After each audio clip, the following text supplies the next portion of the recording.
today. A message from the American Heart Association. We know there are many choices in internet radio, and the staff and host of LA Talk Live would like to thank you for choosing the internet's hottest destination for the most eclectic sound and invigorating talk. This is LA Talk Live. We are more than just. Joshua Lane, member of the board of directors of Dr. Ann Wigmore's Hippocrates Health Institute, Josh Lane was part of the Dr. Ann Wigmore team that brought wheatgrass, sprouts, and raw foods to a worldwide audience. And now the host of Here's to Your Health on LA Talk Live, Joshua Lane. Thank you for tuning in to this edition of Here's to Your Health. I'm your host, Joshua Lane. You're listening to us today on the LA Talk Live radio network. Our first guest today is Susan Schuster Campbell, who was a banker and a vice president of an important international bank. And Susan Campbell was working in Africa and became quite enamored or fascinated with traditional African healing. And Susan Campbell left the bank and has been for a long time working with the idea of incorporating these what we might call traditional African healing methods for the West and writing about them. Susan Campbell, are you there? Yes, I am. Hello, Josh. Hi, thank you for being a guest today on Here's to Your Health. I'm delighted to accept the invitation and so happy to speak with you and your listeners. Yes, we do wellness ideas, and we have not yet spoken about any kind of traditional healing. And so can you offer me a definition of what traditional healing is? Traditional healing is really based on indigenous practices and belief systems, I would say regardless of the part of the world that they come from. I've noticed similarities with our Native American medicine people and Tibetan traditional healers and so on and so forth. The African traditional healer may be an herbalist, may practice with plants, and there's a variety of types of sort of levels and specialities of the healers. And the ones that I really was fascinated with and welcomed into their ranks were the African healer who work, I would say, from the heart and the head, have a technical understanding, very deep of the plant medicinal purposes, but also have a very keen intuition, if you will, which they call a direct contact with their ancestors. Yes, in preparing for your interview, you did have one story about an Asian woman who, with you, went to see an African healer, and she was not really looking for I'll use the word reading, I hope that's a proper term, and yet the bones wanted to give her a reading, and commenting on that this woman's father's brother had abused her and was contacting her, and I thought that was very interesting. And so, is that really the focus of your emphasis on traditional healing? The focus being the ancestors that are coming through these particular readings. Do you mean, Josh? Yes. Is that what really most interests you? Well, what I would say what most interests me, that particular story was very interesting. It was actually a British woman who had come to Swaziland, where I was living, and had started my research at the time, a small, tiny kingdom in southern Africa. And a visitor from the British High Commission had come through and knew someone who knew me, the old network, and wanted to come out and visit because she had great luck studying with and using the medicine of a chi master in Hong Kong for 15 years when she had been posted in the area. And at any rate, she wanted to come out and visit a healer with me. And she came out with me to meet an elder named P.H. Mchale, who was prominent throughout my books. And I was there to interview him and to do research. And he wanted to show me a particular set of bones, which can be all kinds of objects, but many, eons ago, they were actually bones of animals and things that were thrown that indicated certain information about the person that the information was coming through. So this British woman was very put off by what appeared to be a very primitive man in a very poor rural area. He has no electricity. He has no running water. The place was dusty. It took forever to get there, and it just wasn't so sophisticated. And so there was a judgment being made about his abilities in this culture. And of course, she was feeling very sad and upset that she was being posted to Cairo, had been taken out of Asia. And long story short, PH was showing me how he threw this particular type of bone, and in front of our eyes, this particular set were very much like sort of the shape and size of dominoes. And the dominoes, actually, when he threw them towards me, lined up towards this woman who was sitting next to me, who had been given permission to be part of, to listen and observe the interview. So that information came through, and that in itself is, that phenomena is very interesting. The help that was given to her actually came through an uncle who had abused her as a child, and she did receive quite a bit of help afterwards when she got to her post and found that, of course, there was someone in place to do quite a bit of Asian medicine actually with her. And that phenomena is very interesting and very dramatic when, I suppose, like anyone is receiving a reading where it's coming from that intuitive place. It's very magical. But I think layered on top of all of that, what really fascinated me was their being called to this profession. And many of them, even P.H. Mchali himself, was college educated.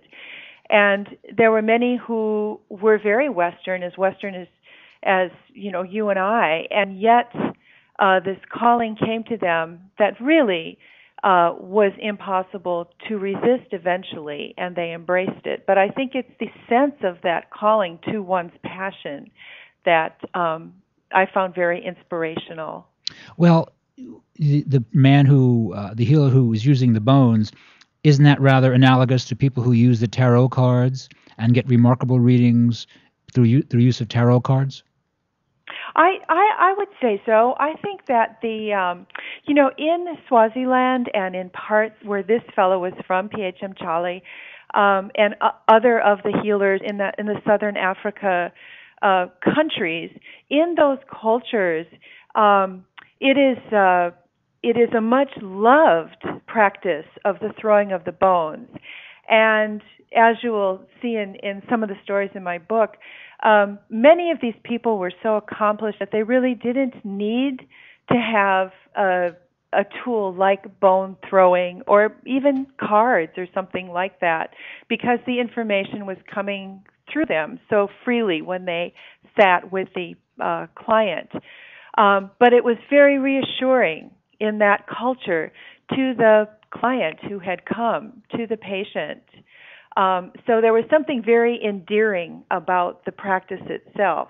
But yes, to answer your question, Josh, I have had numbers of different types of complementary healers and readers, in the United States and in Europe, who have a Western background, and those that really have that deep talent, that have that sort of God-given gift, if you will.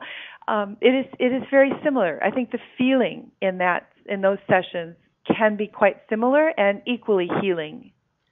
Yes, actually, Susan, we're speaking with Susan Campbell, who was highly placed in international banking and left that to write several important books, one called Called to Heal, about African shamanic healers, and the second book is called Spirit of the Ancestors. Is Spirit of the Ancestors the brand new one? That came out in I want to say 2002. Ah. And it was based on having brought some of the healers to the United States to actually do lectures with me. And one of them was had done a lot of work with cancer patients in South Africa and Southern Africa. And we were invited to come to the Center for Mind-Body Institute to a cancer conference and speak there. And we did that and had quite a few. We ended up thinking we were going to speak for probably a week. Ended up having 8 weeks of bookings to speak with different groups that were both medical, well, that's nice. Complementary healing groups. And out of that would always come often, I have a friend who would love to hear this, but she's a lay person, or I would love to have you speak to my husband, but, he's an accountant, or, people who are not necessarily in the field of healing or health. And so I was encouraged to sort of use my understanding of the spirit of the ancestors and to write a book that could be simple and sort of give easy access to people of all walks of life to what the African tradition brings. Yes, because I noticed that your book really, you didn't necessarily focus on herbs.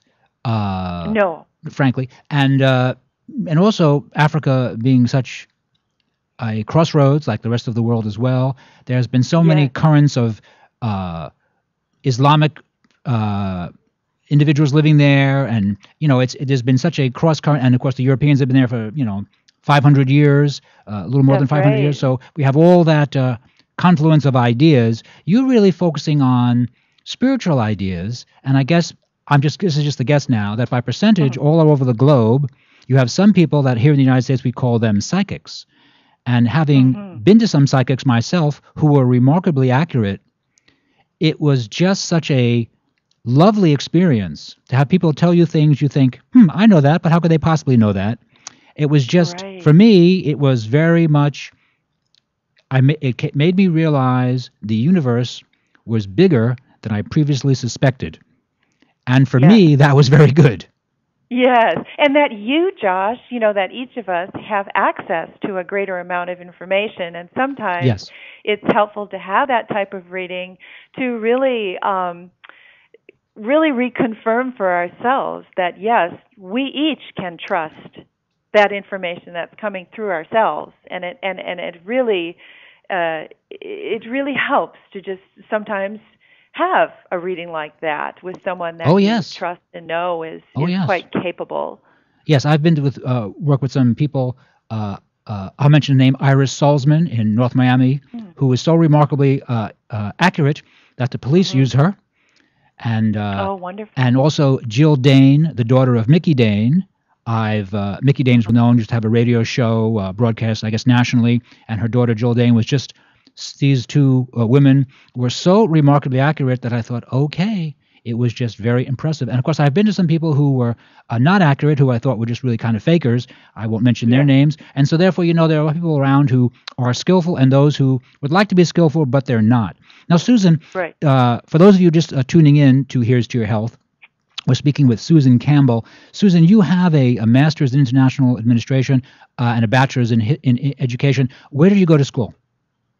I did my bachelor's in education at the University of Wisconsin, and my master's at the School for International Living in Vermont. And the School for International Living in Vermont is probably best known initially for their precursor work that helped the Peace Corps agency develop its homestay programs and language programs. It's better known amongst those of us that work in development assistance rather than sort of general population, but I don't know. It's more and more people are globally connected, so you never know who might know it. Right, that's true. Now, you as a younger woman were working for an important bank, is that it? And you were transferred, you had an assignment in Africa. Yes, well, I actually, to to go even back a ways, I was a teacher in Madison, Wisconsin, and had an interest in the Peace Corps, and actually at one point became a volunteer and did 2 years of teaching on a very remote island in the South Pacific, in the Solomon Islands. And actually, my husband and I met each other there, both working. And coming back to the States, we did our graduate work and then went on to work in Botswana. And at that point, I was managing a very large management development program to really intensify and speed the localization of management within certain ministries and the private sector, and sort of a lot of left brain work, and very logical, lots and lots of planning and strategy. And during that time, my mother-in-law was diagnosed with lymphoma cancer, which brought us back to the United States. And as soon as we made that decision based on not professional moves and next steps, but because we were so drawn to be with her while she still had time, and we ended up coming out to the West Coast. And without jobs, we weren't really sure. We both were doing consulting work at that time, and we thought it will work out. It was a big leap of faith. It's nice to be young, isn't it? It's nice to be young. I ended up working with Bank of America's largest subsidiary at that time, Seattle First National Bank. And actually, for the very first time, I had intuition training that was promoted by the bank's president, who was just a star on retail banking, highly intuitive himself. And he saw it in me and really promoted some training as related to understanding whether a deal is going to go through or not, but it really developed intuition. During that time, my mother-in-law did pass away. We had a wonderful time with her, and we were really drawn to return to our work in Africa, and an opportunity came up in Swaziland. And I took a handful of clients with me to Africa, certain assignments with the World Bank and with the U.S. Agency for International Development and such. And consulting work, is either feast or famine. So you can be very busy and then suddenly not have work for a bit. And there was a moment where I had some free time and was able to meet had an extraordinary experience to meet healers. And that just blew me out of the water and allowed me an entree to something that certainly was larger than myself and my corporate world. And so based on your background, this was a very good moment for you, but in other words, you've always been on kind of this path based on your background, correct? So this is just kind of adding information. It wasn't like you just had no idea this existed, but you suddenly bumped into people who were really doing it, and you incorporated it into your lifestyle. Well, I hadn't had exposure to any type of healers per se, and certainly not indigenous healers that come from that tribal background. So that was very new to me. And even though I had served on an island, I had served with the Peace Corps. My job was helping people start businesses. So it wasn't, I was certainly immersed in a culture that was very different than my own, but not on the healing side. So really, that kind of seminal experience in Swaziland was my very first introduction to people of this sort of way of life with healing. And now, these healers, were these people also Muslim or Christian or Buddhist? Was there also Was there that kind of sprinkling of information with them as well, or did they not do any of those traditions? There were some, probably more Christian than not. There were several Catholics who had been able to share their traditional healing and their connection with these ancestors and that type of spiritual life with the priests within their church, and were eventually embraced by the community. But it wasn't at first an easy segue until the community saw the tremendous healing work they were doing. And the reason, and Susan, so the reason for your book is to introduce a European or Western audience to the ideas of these African healers? Yes, I would say Spirit of the Ancestors, Lessons from Africa is definitely really to introduce Westerners.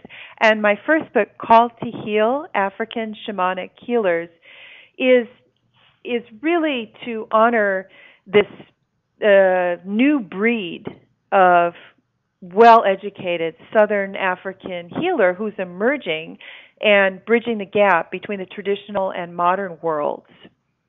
So they are coming, many of them that I profile in Called to Heal are Western educated and oriented and find themselves drawn to traditional healing.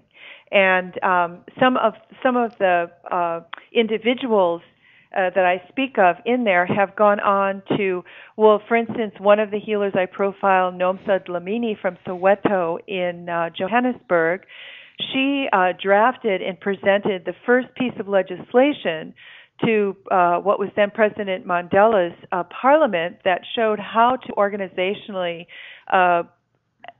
bring together and grow up more of a partnership and dialogue between the traditional healers and the medical people. And people will see in the book, some of these healers are just very sophisticated and really are making contributions beyond their own community in national and international ways. Well, they must be having some effect, because I noticed that in the natural foods community in the United States, frankincense and myrrh have become kind of popular the past 4 or 5 years, and certainly that's ancient traditions for healing, which I'm sure that the African healers are using as well. Absolutely, yes.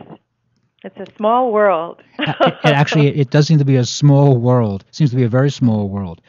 Now, these healers, so these are spiritual healers, and do you find that the spiritual healing that the Africans are doing, to make an analogy, that really in their communities they function as mental health workers, they function as teachers and priests and educators possibly? Is that their role in their own communities?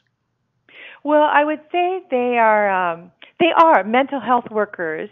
They are treating the ones that I profile and discuss and spent time with. They are treating with natural plant medicines that they grow, but really they are, sort of the traditional psychologists as well. They really are the mental health, workers. I mean, I'll give you an example if we have time.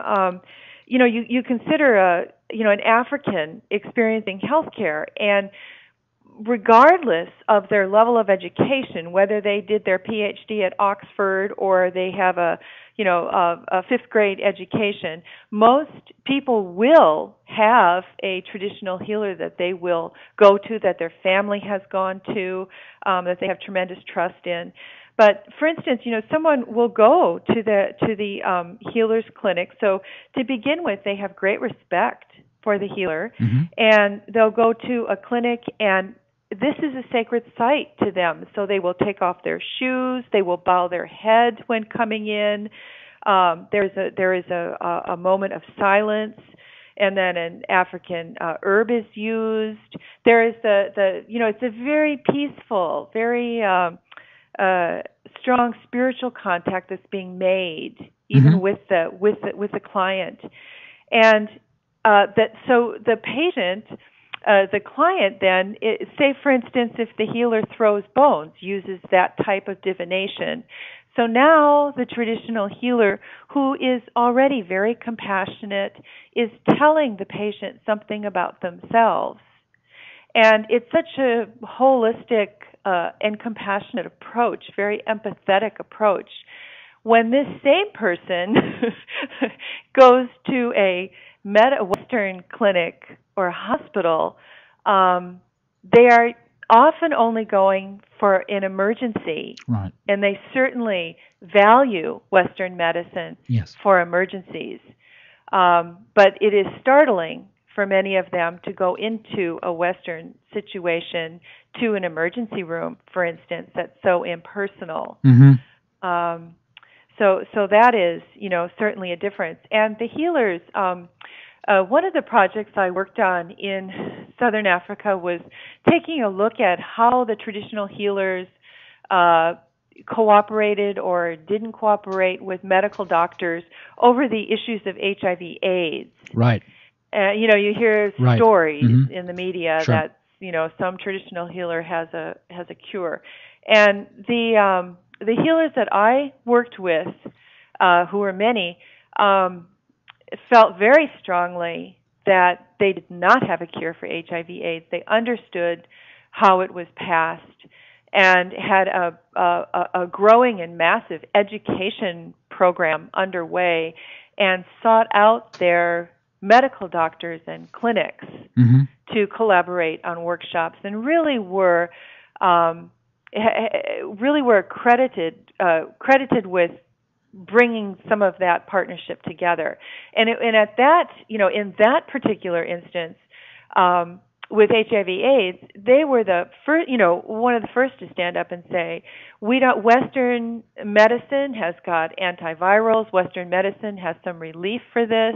We are going to work on behaviors. We are going to work on taking good care of those that may already have AIDS and be in the last stages. We are going to provide what we Westerners would consider hospice care and such. And actually, that all makes perfect sense. And I think the history will prove that their information actually was correct. Now, was not one of the South African health ministers roundly criticized by the worldwide press for suggesting that indeed herbs, herbs mean garlic, onions, herbs, indeed might be very helpful for the AIDS patient, as opposed to some of the retrovirals, which actually still show that they're not that helpful. And also, I think some practitioners feel that indeed homosexuality is not the main reason for AIDS. Rather, it's substance abuse, which causes problems with the immune system. And many homosexuals use amyl nitrate poppers, and those poppers adversely affect the immune system. So there's a lot of feeling that it's not homosexuality, that it's drug use, and not just drug use, but amazing amounts of drug use, which breaks down the immune system. There is a controversy about that, but there is some literature that supports these ideas, although I guess the pharmaceutical guys are not happy because it doesn't focus on just taking pharmaceuticals. Right. Yeah, and I would just add for certainly in Southern Africa, not being able to speak for the rest of the continent as well, but there is such a high incidence of commercial sex workers having unprotected sex, and because that's what their clients want, and that's how they make their living. And so the women commercial sex workers were, their instance of HIV/AIDS was rising rapidly, and the traditional healers reached out to them and made sure that in many instances there were traditional clinics that were collaborating with the Western clinics to, help with at least an educational approach and intervention, for what that was worth. Oh, gosh, that's certainly very important. For those of you just tuning in, we are speaking with Susan Campbell, a American aid worker and international banker who wrote several books you might wish to read, one called Call to Heal, and the other, Spirit of the Ancestors. Susan Campbell, how can we purchase your books? Yeah, so my books, they are published by Lotus Press, and they are available through all the usual suspects, Amazon.com, BarnesandNobles.com. I would say your natural health store may have it in their catalog. Yes. But you could even put my name, Google my name, and there will be a variety of places to purchase the book from. And they're available on Kindle if you use a Kindle little machine. Oh, that's yeah. modern. Susan Campbell, thank you very much for being a guest today on Here's to Your Health. We're going to take a very short break, and we'll be right back after these important messages.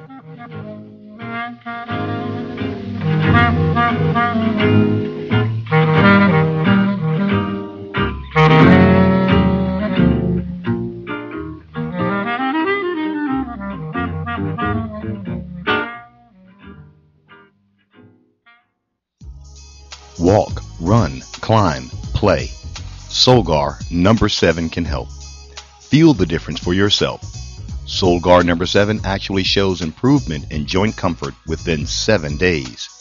Now you can start to get back on track fast and pursue the activities you love.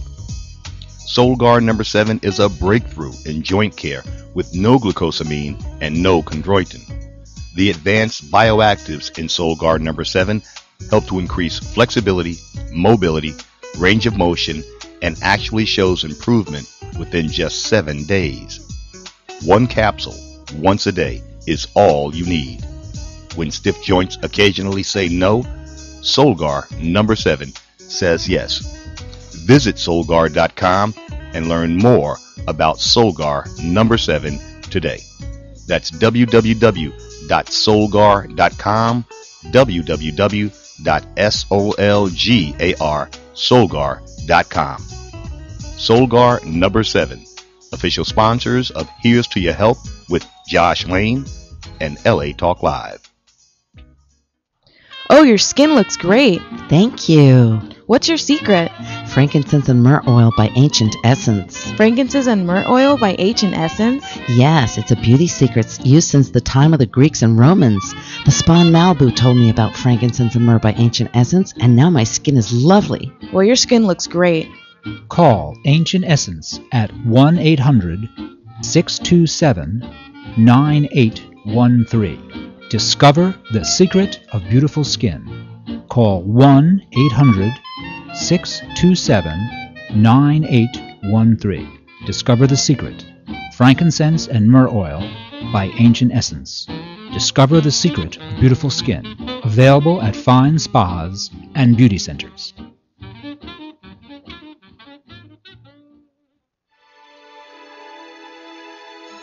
Are you ready to enjoy the Maui lifestyle? You can have it all by owning real estate on the Paradise Island of Maui.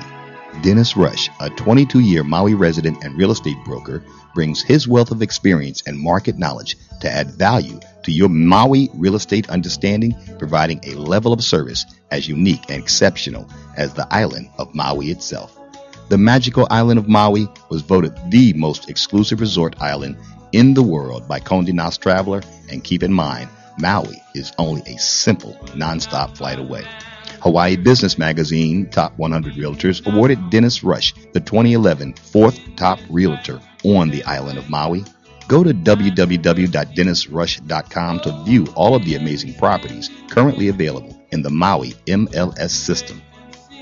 Whatever your needs or desires, Dennis Rush will provide a private consultation for any Maui properties your heart desires. You will be in good hands. Once again, go to www.dennisrush.com. That's www.dennisrush.com. Contact Dennis today to start your Maui lifestyle now. Dennis Rush, proud sponsors of the Dawn Christie Show and LA Talk Live.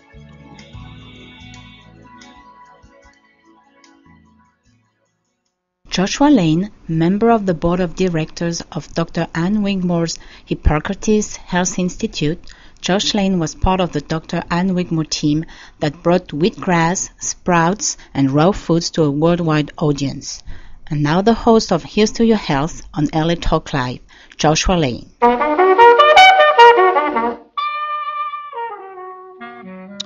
We're back. Thank you for tuning in to this edition of Here's to Your Health. I'm your host, Joshua Lane, and you're listening to us today on the LA Talk Live radio network. The subject of anti-aging is an important subject now and widely discussed.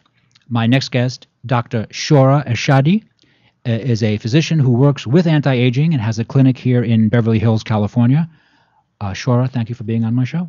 Thank you for inviting me. Oh, it's my pleasure. And I think that probably the first thing to ask is, what is anti-aging?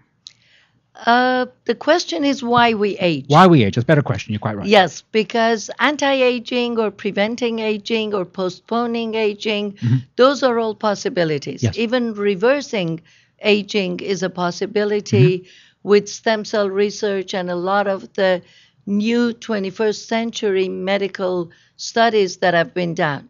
But the main question is why we age. We could have all stayed at 25. We grow till we're 25 years old, and we could have stayed just like that, have many birthdays up to 100 years old, but not age. Why we age? What happens to our cells that causes the aging process? There are 4 distinct procedures or pathways in the body that cause aging. One is glycation. So the less sugar we eat, the later we age. Right. So this is for young people, for all different ages of people to know that sugar harms our body. Glycation harms our body. So less sugar, less aging. I'd like to thank you for mentioning that first. I see I'm going to like you already. Thank you so My much. pleasure. My pleasure. The second one you've heard a lot, oxidation. We rust as we age. We have a lot of iron in our blood. The red color of the blood is because of iron. And you know, if you leave a piece of iron outside and it rains on it, little bit of water, little bit of oxygen, it rusts. Yes. Same happens in our body with all the metals that we have, with the lipids that we have in the body. They all rust. So here comes antioxidants. All the colorful fruits, berries, blueberries, blackberries, resveratrol, red grapes, red wine, they're all antioxidants. So the later we rust, the later we age. Okay. So we have to prevent rusting. Nicely said. Yes. Third one is inflammation. We all get inflamed. Our cells produce a cytokine. It's an inflammatory factor inside the cell. And that causes aging. You know that with inflammation comes pain and wrinkling and drying of the skin and losing our cartilage, losing the collagen in the cell, in the face and all over the body. We lose collagen in the bones, in the cartilage. That is because of inflammation. One of the diseases of aging is arthritis, and we see that being the exact cause of inflammation. So reducing inflammation with eating healthy, eating curcumin, curry, all the spices that are anti-inflammatory reduces our aging process. So we can eat healthy, we can exercise, we can maintain a narrow waist. The ratio of the waist to hip has to be less than 1 for both men and women. So we always have to maintain our waist narrower than the hip. Shoreh, you cut right to the chase. Viewers of Here's to Your Health, I hope you're listening to this because you're getting it. It's very succinct and it's right on the money. And DNA damage. This is the part that becomes more scientific. Everything that I talked about causes DNA damage. High glucose, diabetes, high lipids in the body, oxidation, inflammation, they all cause DNA damage. And we know that DNA damage is the reason for all kinds of different diseases of aging. So once we prevent the damage to the DNA, which is a protein, we can maintain our health and we can stay young, healthy, wrinkle-free, energetic, and with no high blood glucose or blood high cholesterol or any kind of Right.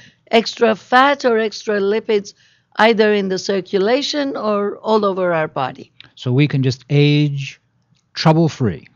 Yes, Yes. we can grow to Right. be over 100 years old Yes. without the signs and symptoms of aging.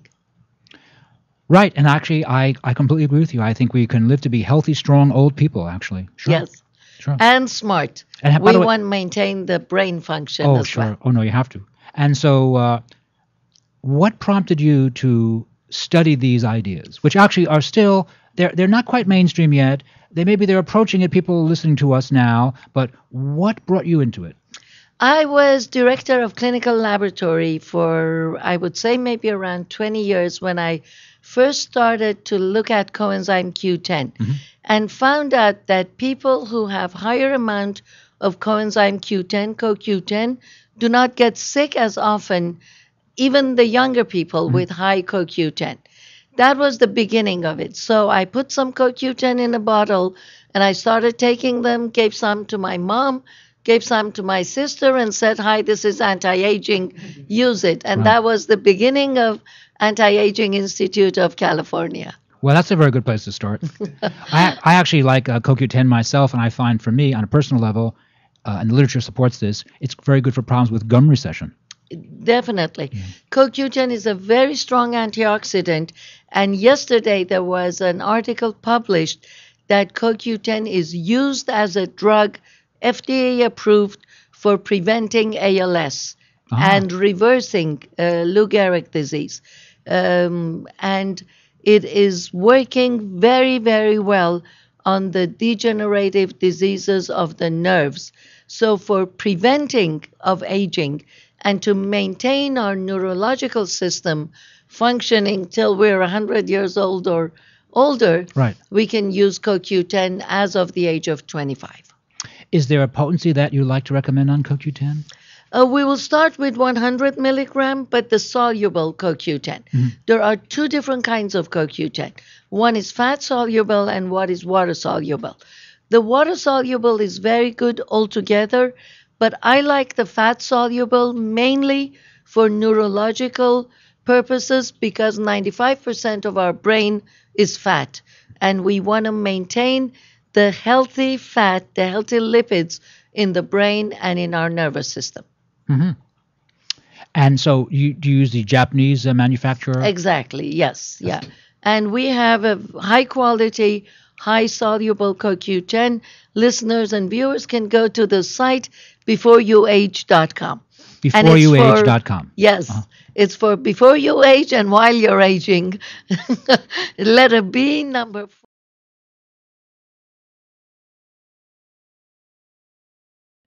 Using these products that you can get a nice effect with people as far as how they feel and even work with a variety of health concerns? Very much so.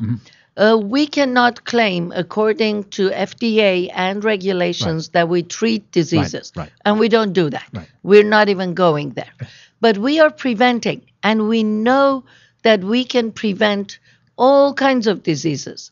So once we start earlier, and it doesn't matter when I say early, if you want to be disease-free, even if you're 98 years old, you can start today and work at it and stay healthier for the rest of your life.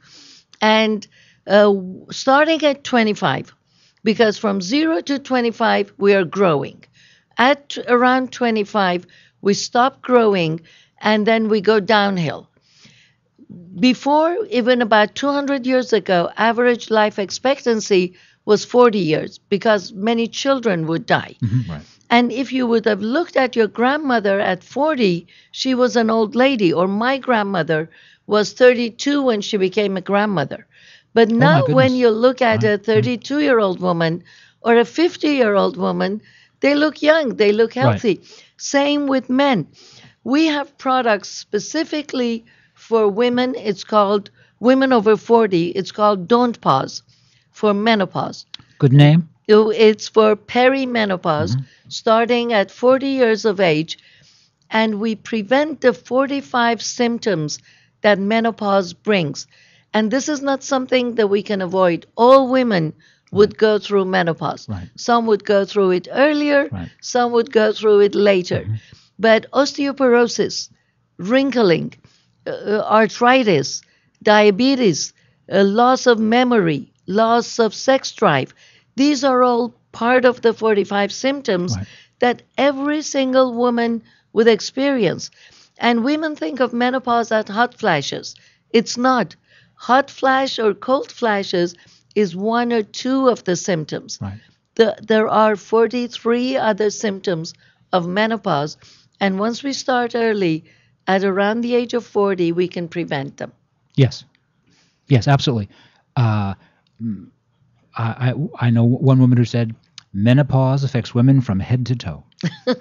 It does, exactly. That is very true, because we start losing our hair. That's right. And we get inflated and we get water retention in the ankles, in the toes, everywhere. So you're 100% correct on that. Now, since that's such really an important topic and really affects women and really it's a big deal, what do you recommend for that? Don't pause. I have been taking Don't Pause for 6 years. Okay. It's a wonderful, wonderful product. All of our products are 100% natural. Yes. Don't Pause has pomegranate extract and green tea and selenium, which prevents, and this I can say that selenium prevents cancer. Yes. And this has been approved by it has. medical, Yes. all different kinds of research. We have the best kind of selenomethyl in this product, and it has all kinds of other natural ingredients, and it prevents the 45 symptoms, and it helps with hot flashes, night sweats, mood swings, depression, all the list of the symptoms that women experience with menopause. Okay. For those of you just tuning into this edition of Here's to Your Health, we're speaking with Shoreh Ershadi. Yes. And Shoreh has a clinic in Beverly Hills. And how long have you been there? 13 years. That's a very long time. Yes. Now, you're telling the listeners that they don't actually have to suffer through menopause, that they can use ideas of wellness to minimize or avoid these unpleasant symptoms. Is that correct? Definitely, Okay. yes. But that seems important to hear. Exercise is important. I'm sure that you've talked on your program many, many times about eating healthy. Yes. And what women and men both have to remember, because men go through menopause, it's called andropause, when they go through a change of slightly more hormones. subtle, but not too much. Yes. Sometimes it causes depression in men as well. But both men and women have to maintain a waist. That is critical, because all the extra fat that we gather around our waist and in front of the belly is toxic. That is toxic waste. We have to get rid of it. No, actually, again, well said and actually right on the money. And for women, once they exercise, they can walk, they can just, do yoga, all kinds of refreshing exercises. And taking Don't Pause with a healthy diet would help lose the extra weight, lose the fat around the belly, helps with depression, mood swings, osteoporosis, arthritis, wrinkling of the skin, generating collagen because of the pomegranate. It's a strong antioxidant, and the green tea is great for losing the extra fat and also reducing the cholesterol and triglyceride in the circulation. Well, that does sound like an important formulation. What else do you have? We have a product for men. Okay. We want to be equal rights. That's very fair. So what is that product? Anti-aging, and that is called Function for Men. Uh-huh. It works with erectile dysfunction, and the main reason for erectile dysfunction is a cardiovascular issue with men. It could be related to a low testosterone or low T, as they talk about it, but mainly, even at a younger age, I would recommend for all men, if they're experiencing any kind of ED, they should check their cholesterol, their triglyceride, their vascular system is important because it's all about blood flow. It is mainly, if the testosterone level is normal, it's all about blood flow. And function has a combination of L-citrulline, L-arginine, and these amino acids, 100% natural, they're actually extract of watermelon. They increase testosterone in the body and they increase blood flow. It's great for the heart. It's great for memory. Right. It's great for bodybuilding. It's not just for ED. So men of all ages could use it. And then it improves the sexual desire and sexual function. Shoreh, once again, I think that the information you offer is just absolutely cuts right to the heart of the matter.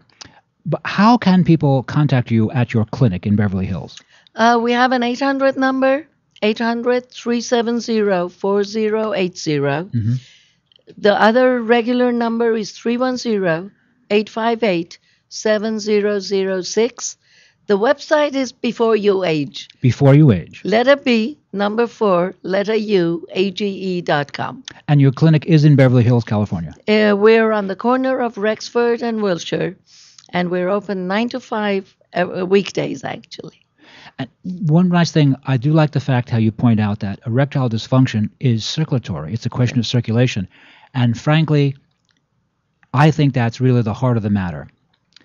And I think it's relatively easy to heal that because it's just a lifestyle problem. So the men who are cigarette smokers, alcohol drinkers, heavy users of processed sugar, coffee drinkers, all tend to have problems with circulation and could have problems with the ability to achieve and maintain erection because it's based on circulation.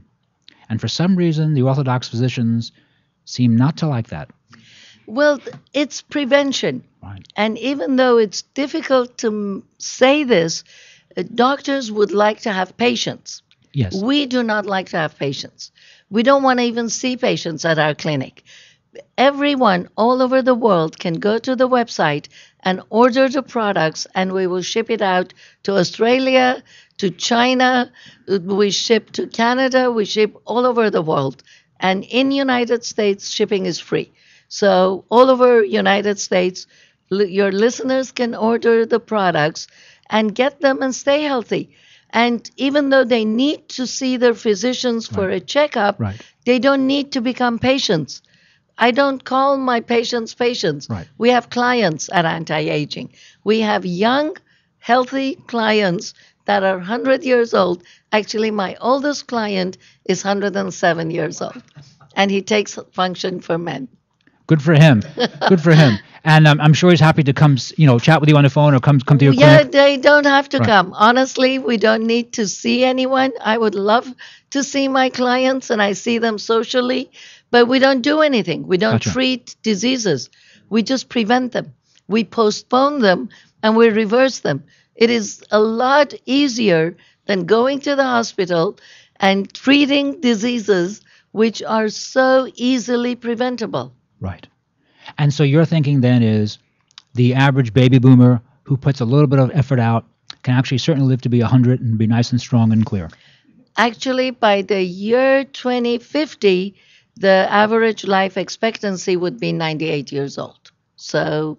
Oh, is that official government numbers? Yes. So we can work on that, and we can go forward staying healthy and preventing all the damaging diseases of aging. Yeah, I think that's certainly very doable. And not to pick on the cigarette smokers, but the cigarette smokers, is that really one of the worst things you could do as far as cutting back on your longevity? I wouldn't say that. Oh. I have a very good reason for not saying that cigarette is bad. I mean, I'm not promoting cigarette smoking. My father was 56 years old when he had a stroke. He was paralyzed for 14 years, and that was one of the major reasons that I went into research and working on prevention of blood clots and cardiovascular problems and all that, because 56 is very young. Oh, yes. At that time, I was 22, and I thought my father was old. And now when you think about 56-year-old person, they are young, and they shouldn't have a stroke or a heart attack. My father was a smoker and he stopped smoking, and the stress of stopping smoking helped with the stroke. So I do not recommend people who are smokers to just say, okay, fine, I won't smoke. If you're stressed, continue whatever helps you. But go for meditation, go for yoga, go for walks, go for exercising, and then gradually put the cigarette away. Because if it's helping you with stress, stress will kill you before the cigarette will kill you. So think about it logically. We don't want to say, oh, cigarette would kill you, just put it away, because if it's helping you with reducing your stress, then it's helping you. So reduce your stress. Don't use the cigarette as a crutch, but reduce your stress with better ways, with exercising, not drinking that heavily. If you want to drink, have a glass of Pinot Noir, which is a concentrated red wine with high resveratrol. Resveratrol adds 10 years to your life. And this has been proven because it works on the genes that are similar to low-calorie diet. So if you want to, today you're listening, and you choose to live 10 years more healthier, start taking resveratrol. Well, once again, nicely said. For those of you just tuning in to Here's to Your Health, we're speaking with Shoreh Ershadi, and Shoreh is a PhD and is working with her clinic in Beverly Hills with a line of supplements, nutritional supplements. Is there one final product you want to show us?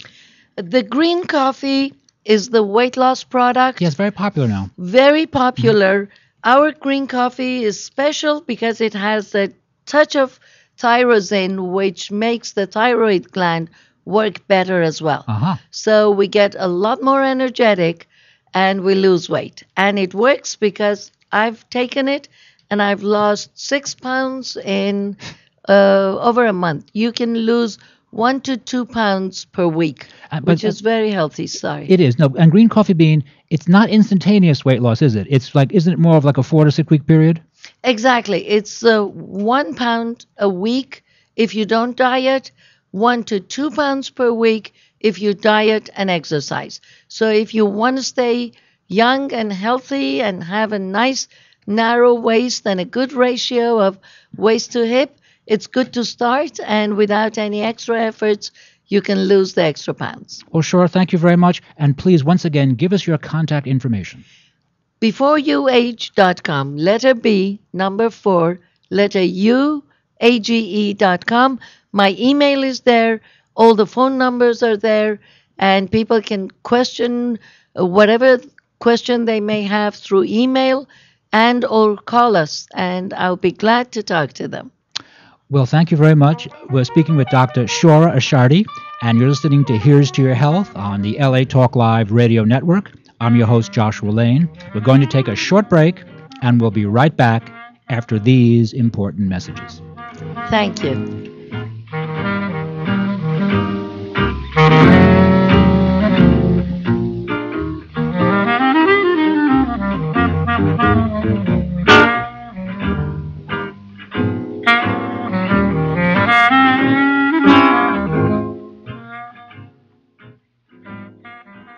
Hi, this is Dr. Levi, your fitness doctor, making a personal house call, inviting you to join me Wednesday at 10 a.m. Pacific for my all-new show, The Dr. Levi Show.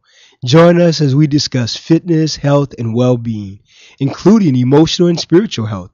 So don't forget to tune in to The Dr. Levi Show every Wednesday at 10 a.m. Pacific, exclusively on latalklive.com and the Talk Live Broadcast Network.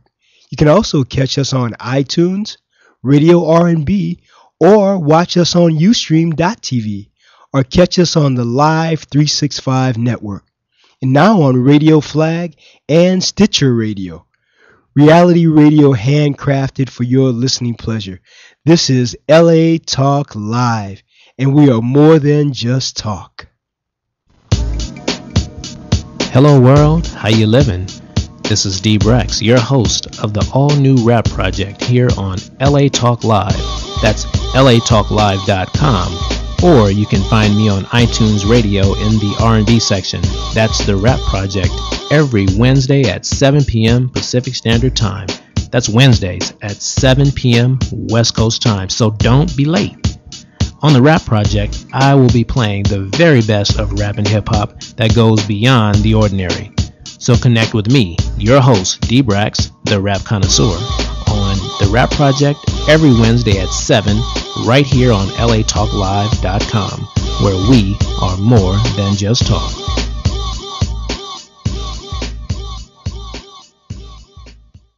Hi, this is James Kinney from Kinney Group Creative, inviting you to join us every Thursday from 2 p.m. to 3 p.m. Pacific Standard Time for our all-new show, What Catches Fire. We're going to be discussing the love, life, and politics of the American brand. So don't forget to tune in to latalklive.com every Thursday from 2 to 3 p.m. exclusively on latalklive.com. You can also catch us on iTunes Radio R&B, Live 365, Radio Flag, and now Stitcher Radio. Or watch and listen directly at latalklive.com. Reality radio handcrafted for your listening pleasure. This is LA Talk Live, and we are more than just talk.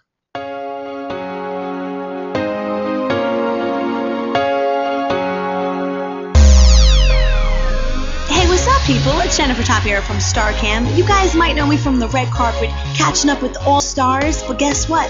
We're bringing the red carpet to the radio right out here on LA Talk Live. I'm going live Thursday nights at 6 p.m. We got hot topics, celebrities, and much more. We were featured on Chloe Lamar on E!, Howard Stern, T.I.'s Family Hustle. You know how we do. So check it out on Thursday nights, 6 p.m. All things Hollywood, everything celebrity. StarCam Radio? StarCam Radio? StarCam Radio! Oh yeah, follow us on Twitter at StarCam Radio.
Joshua Lane, member of the board of directors of Dr. Ann Wigmore's Hippocrates Health Institute, Josh Lane was part of the Dr. Ann Wigmore team that brought wheatgrass, sprouts, and raw foods to a worldwide audience.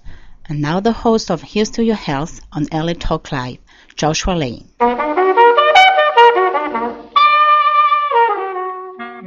We're back. Thank you for tuning in to this edition of Here's to Your Health on LA Talk Live Radio Network.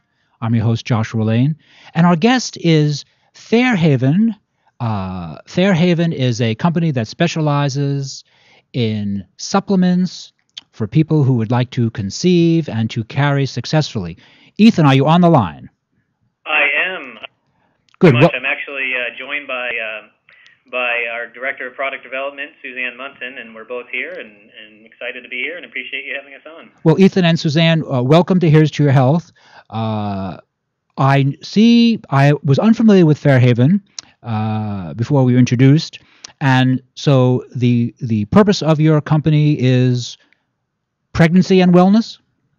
Well, actually, we serve a variety of different sort of life stages. So FairHavenHealth was founded a little over 10 years ago, and basically we offer non-prescription doctor-designed products to help couples conceive, and then to support a healthy pregnancy, and then to help them throughout nursing as well.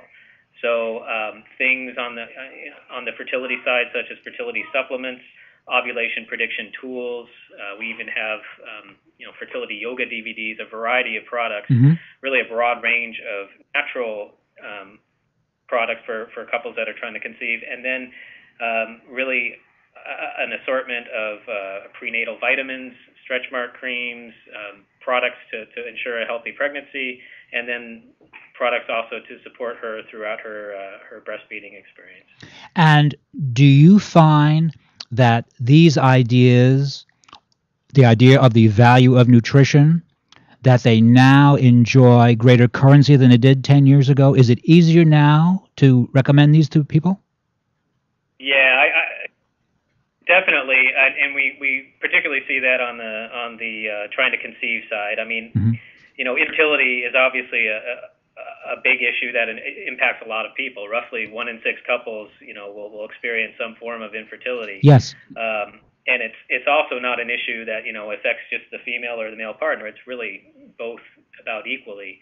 When a couple does have issues of infertility and they go to see a specialist, there's a variety of things that they can do in terms of education and trying some natural methods, and then there's also more sort of traditional Western treatment options such as IVF and IUI, which can be somewhat invasive and very expensive as well. So what we offer is sort of a natural approach, and again, all doctor-designed products, a lot of clinical data behind the ingredients that are in our products, and we even have some clinical studies on our products as well. And yeah, I would say there's certainly more acceptance of sort of natural treatment options of sort of taking a look, and a lot of what we do is education and helping people sort of optimize their chances of conceiving through supplementation, but also through education just about their own cycles, about techniques they can use to conceive naturally. Oh, so Ethan or Susan, my question is, what was it that prompted you 10 or more years ago to recognize the need for education and supplementation, the use of supplementation, that is nutrition? What did you study? Who did you work with? What was your personal experience that pushed you in this direction? Right. Well, the founder of the company, and unfortunately is not here today, but he actually, he had a sort of a background in business and online marketing, and they at the time were the largest retailer of ovulation and pregnancy tests, which obviously closely associated with the market. Sure. And at the time, he teamed up with a well-known physician, Dr. Amos Grunbaum, who was a leading fertility expert and had written books and co-authored book with Dr. Ruth, and was director of obstetrics at a well-known hospital. So they partnered up together to create a natural fertility supplement. The first supplement was Fertilade for women, and basically something to help balance hormones and regulate the cycle and provide optimal nutrition. So that's he started it with one product and with Dr. Grunbaum, and then it just grew from there, because honestly, there really isn't anyone else out there doing what we're doing, surprisingly, in offering a broad range of natural products to help couples conceive. So over those 10 years, added on additional supplements. We have an electronic fertility monitor, so tools to help predict your fertile window or that ovulation date, and just a variety of products, all centered around helping couples conceive. And then the natural offshoot of that, with having helped so many customers, sort of achieve that goal, was, okay, do you have a prenatal vitamin now? Or the next logical step was to expand the product line into pregnancy and nursing. And you have found, through the experience of your founding physician, that indeed nutrition is a principal factor in the ability to achieve pregnancy and then to carry successfully for 9 months and then to deliver a healthy baby and for the mom to recover. Yes, I mean, this is Suzanne. Hi. Yes. Hi, Suzanne. Really, especially over the last decade, as couples have experienced fertility issues in a bigger percentage, doctors, researchers are looking at the reasons why that is happening, and the evidence is so convincing related to what our environment is doing to our both male and female reproductive health and how that's impacting fertility, and also just how our diets, maybe poor diet or less than optimal diets even, are contributing to a decreased reproductive health. So the evidence from the scientific literature standpoint is quite clear that supplementing with certain nutrients and avoiding certain foods and contaminants in our environment can be very helpful for increasing fertility. And from a kind of a human standpoint, I think we just see so much heartache in this demographic. Our customer service team is talking with women who have been struggling with fertility issues for years and years and years, and it's very heart-wrenching. And the mainstream medical alternatives don't offer women a lot of hope in all cases. I mean, the statistics on success rates with certain types of IVF treatments and other assisted reproductive technologies aren't always a guarantee that pregnancy will be achieved. So right. We feel like these products can really give certain women a lot of hope for achieving pregnancy naturally. And so the use of nutrients is, zinc, B6, selenium, vitamin C. Are these some of the important principal nutrients in the formulations for women and men? Yeah, there's definitely those and antioxidant nutrients of all types. Really, for some reason that I don't think we understand fully, sperm cells and egg cells are especially vulnerable to damage from free radicals. So, making sure that women and men are optimally supplemented with antioxidant nutrients is important. This might be skipping ahead, but we've been looking closely recently at the literature on melatonin for egg quality, especially in combination with folic acid and myo-inositol. That seems to be a trio of ingredients that's extremely beneficial for improving egg quality, which along with declining, as women age, both the number and quality of her eggs will decline. The number tends to be less important, although that's something that you can quantify and look at. But if her quality of eggs is too poor, she just won't conceive. So looking at that trio of ingredients, melatonin, myo-inositol, and folic acid given together is especially beneficial for improving egg quality. And again, the information on the melatonin, that's new information as far as you know? In the last decade or so, last decade. Research coming from Italy and some other places in Europe. It's not unknown. It's been out for a little while, but just starting to kind of make it into the mainstream public eye. And your formulation for women to conceive, is that the prenatal one? Prenatal? No, so that's a product called Fertilate for Women, which actually does contain a full prenatal supplement. Yes. And it really is the only there are a couple fertility supplements out there on the market, and we're really the only ones that combine a full prenatal vitamin formula. So, ensuring that they're getting all the vitamins, minerals, folic acid, things they should be taking when trying to conceive, not just when they're pregnant. And then it combines that vitamin and mineral formula with a proprietary herbal blend of ingredients, and it contains a few things, but two of the primary ingredients would be Vitex or chasteberry and red clover, basically to help correct any hormonal imbalances. So those two ingredients in particular really help to regulate a woman's cycle, and that we tend to see that problem a lot when we're talking to people on the phone that they have irregular cycles or they're skipping cycles. Maybe they just got off birth control, whatever the case may be. If you don't have a regular cycle, it makes it very difficult to identify when she's ovulating, and if you don't know when she's ovulating, then it's, you don't know the correct timing for intercourse. So, oddly enough, a lot of the people we talk to on the phone, some are very, very well educated and understand their cycles, and others, don't understand the basics, including that, there's only a 4 or 5 day window each cycle that a woman can get pregnant. Mm-hmm. So identifying when those 4 or 5 days are, that fertile window is very, very important. So our products, we offer supplements to help ensure they're getting the nutritional component and to make sure we're promoting cycle regularity. And then we have products to help them identify, okay, when is she ovulating and when is that fertile window? So when is the best time to optimize her chances of conceiving? Ethan, I have a question for you. The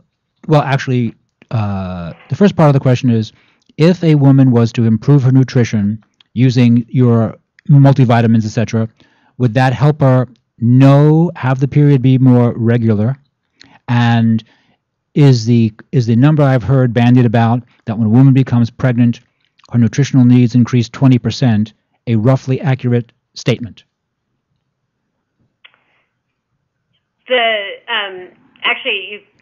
I kind of missed some of the question, I think, but yes, I think it's true. It's definitely true that, especially if you go ingredient by ingredient, there are certain nutrients that become needed at a higher level once conception occurs and pregnancy, is advancing. And then I think it's certainly true that in having optimal nutrition as you're trying to conceive, making sure that your toxic load, so making sure you're eliminating toxins and all of that before you conceive is also of vital importance too. Mm-hmm. And so what about, in addition to the Fertilate for Women supplement, we have a number of different supplements specifically for women. What Suzanne was just alluding to is we have like an actual detox. It's called Fertile Detox, and a supplement designed to be taken before your conception efforts even begin, and basically to eliminate harsh environmental toxins from the body and to sort of help that natural process. Mm-hmm. We mentioned the product we have to help with egg quality called Ova Boost, and there's actually a very popular product called Fertile CM, and Fertile CM stands for cervical mucus, and it's a lot of people don't really know much about it, but cervical mucus is the medium in which the sperm travel to fertilize the egg, and that cervical mucus is going to change throughout a woman's cycle. Mm-hmm. Right before she's going to ovulate, there is a consistency of cervical mucus that is considered fertile quality that you want to see, and the name for it is egg white, just in that it resembles an egg white being clear and stretchy and thin, and so that you want to have that egg white cervical mucus right around the time you ovulate to help facilitate that movement of the sperm, and we have product that helps with that, and it's particularly helpful for women that just are not producing enough cervical mucus, or maybe they're on a prescription medication like Clomid, which tends to dry things out. And so that's a very popular product that women will take in conjunction with a fertility supplement or a prenatal vitamin. For those of you who are just tuning in to this edition of Here's to Your Health, we're speaking with Ethan and Suzanne of FairHaven Natural Products, FairHavenHealth.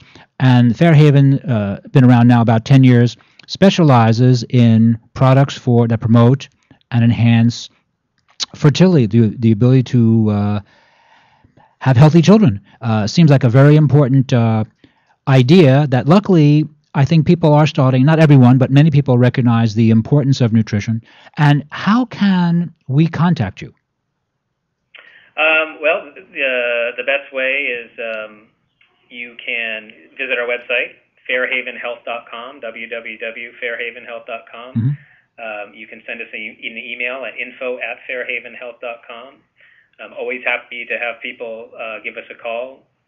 Our number is 360-543-7888, and of course that number is on the website as well. And yeah, we're always happy to talk to couples that are trying to conceive and help give them some guidance and some direction.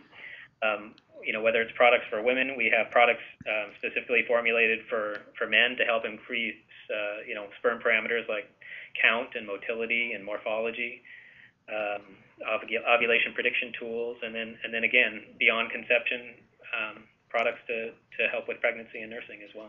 And Ethan, let me ask you a question. This is a theoretical question.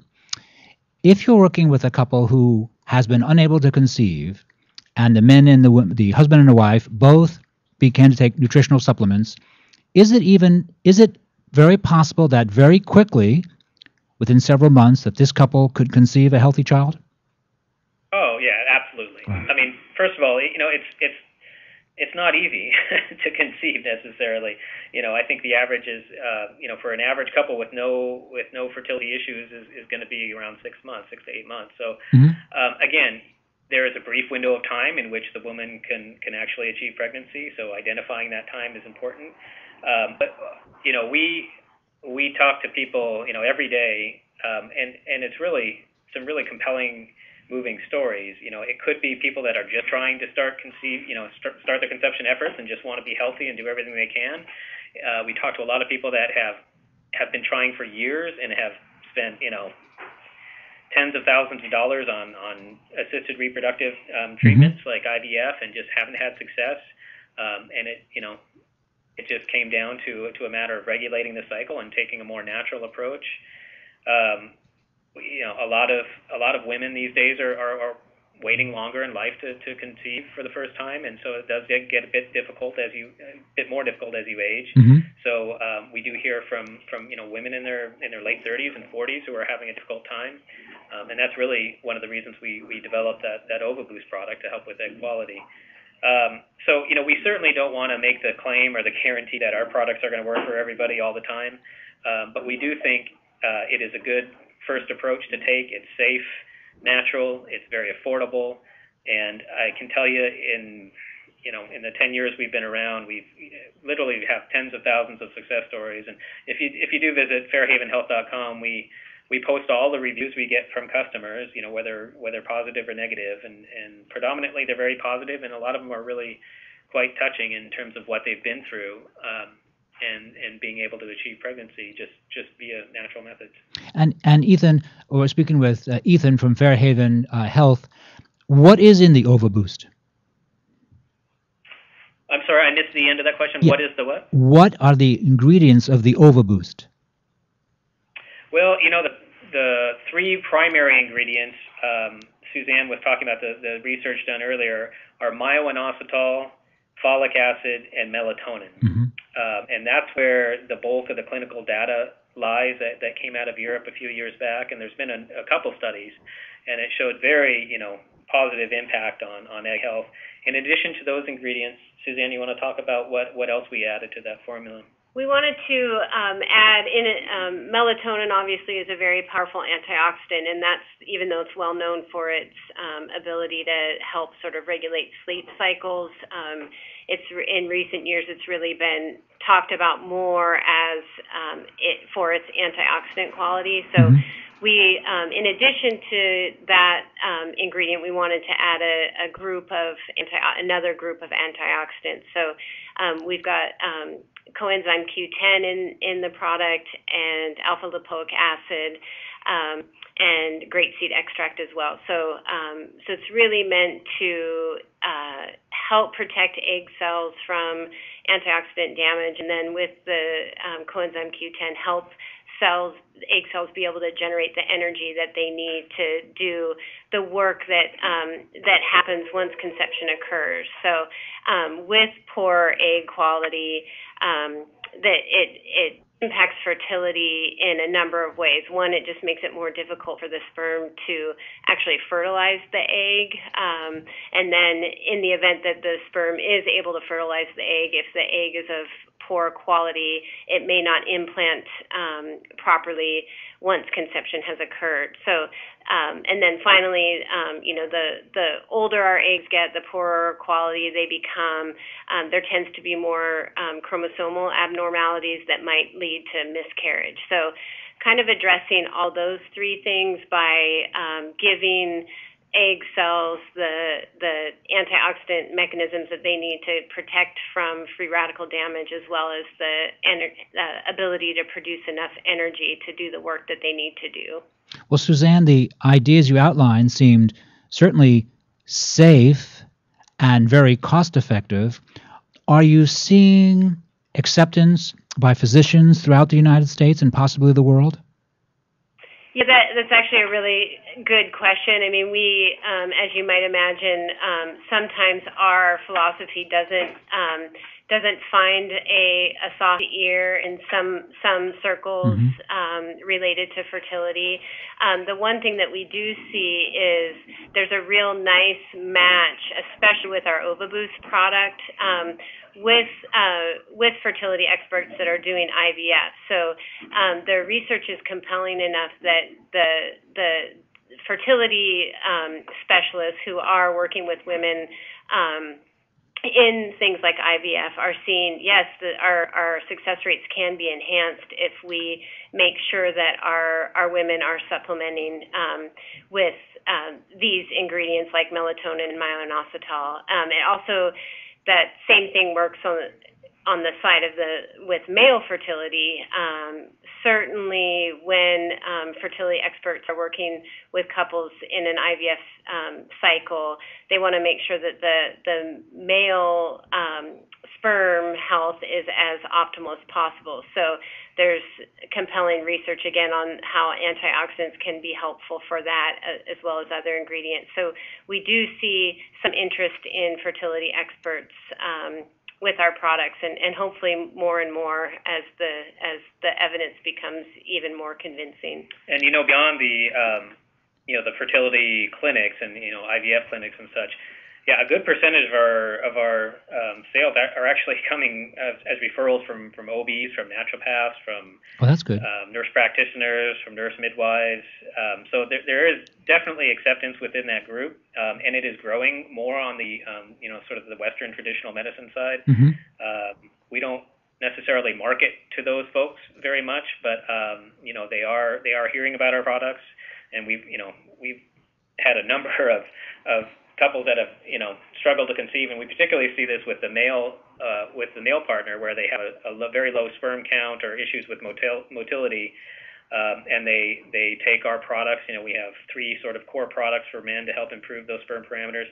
Go back in 3 months, get tested, and numbers are through the roof, and that's the best sort of statement we can make with these medical professionals. And then they see those results, they ask about the product, and then they start referring the product to their own patients. Well, that's really very good to hear. For those of you just tuning in, we are speaking with Ethan and Suzanne from FairHavenHealth, a supplement company, a wellness company that specializes in questions of fertility. And Ethan and Suzanne, how can we contact you? Please give us your contact info. Sure. Contact phone number is area code 360-543-7888. We're just located up here in Washington State, and visit our website at www.fairhavenhealth.com. And in addition to, the products to help couples conceive, we talked a bit about the pregnancy and the nursing products. We actually have some fairly innovative and unique products on the nursing side. Most women obviously will take a prenatal vitamin during their pregnancy, and then as they venture forth into nursing, they might continue on with that same prenatal vitamin or take another multivitamin. Well, we've worked with a doctor and a leading lactation specialist to develop sort of a postnatal vitamin specifically for nursing women called Nursing Blend, and it's similar to a prenatal in that we're providing all the vitamin and mineral support needed, but the nursing women have some unique nutritional needs and some deficiencies that other women don't have, and so we've added, more of certain ingredients, specifically vitamin D, because they tend to be deficient in vitamin D, vitamin B6, vitamin B12. So we've added more of certain ingredients to optimize it for nursing women, and then we've included an herbal blend of ingredients of natural galactagogues or herbs to help enhance milk production and milk flow. So we've included another proprietary blend that has things like fenugreek that have been around for thousands of years that women have been using to help increase their milk production. And we've put them all into one supplement called Nursing Blend, and that's been very popular, and it is a fairly unique product out there in the market. Well, Ethan and Suzanne from FairHavenHealth, thank you for being guests today on Here's to Your Health on LA Talk Live. This is Josh Lane. You're listening to Here's to Your Health, and we're going to take a very short break, and we'll be right back after these important messages.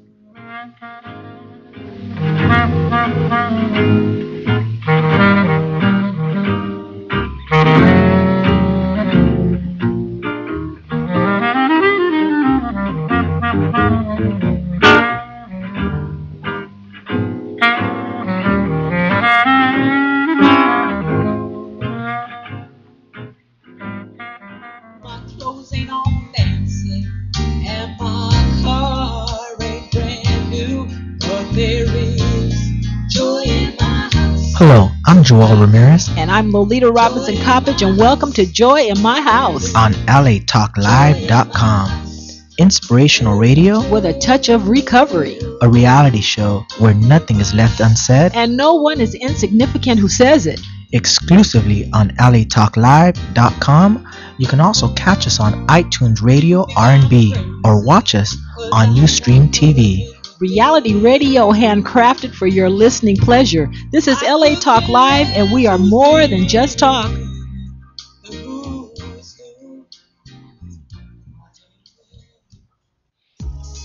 Walk, run, climb, play. Solgar number 7 can help. Feel the difference for yourself. Solgar number 7 actually shows improvement in joint comfort within 7 days. Now you can start to get back on track fast and pursue the activities you love. Solgar number 7 is a breakthrough in joint care with no glucosamine and no chondroitin. The advanced bioactives in Solgar number 7 help to increase flexibility, mobility, range of motion, and actually shows improvement within just 7 days. 1 capsule once a day is all you need. When stiff joints occasionally say no, Solgar number 7 says yes. Visit Solgar.com and learn more about Solgar number 7 today. That's www.solgar.com, www.solgar.com. Solgar number 7, official sponsors of Here's to Your Health with Josh Lane and LA Talk Live. Oh, your skin looks great. Thank you. What's your secret? Frankincense and myrrh oil by Ancient Essence. Frankincense and myrrh oil by Ancient Essence? Yes, it's a beauty secret used since the time of the Greeks and Romans. The spa in Malibu told me about frankincense and myrrh by Ancient Essence, and now my skin is lovely. Well, your skin looks great. Call Ancient Essence at 1-800-627-9813. Discover the secret of beautiful skin. Call 1-800-627-9813. Discover the secret. Frankincense and myrrh oil by Ancient Essence. Discover the secret of beautiful skin. Available at fine spas and beauty centers.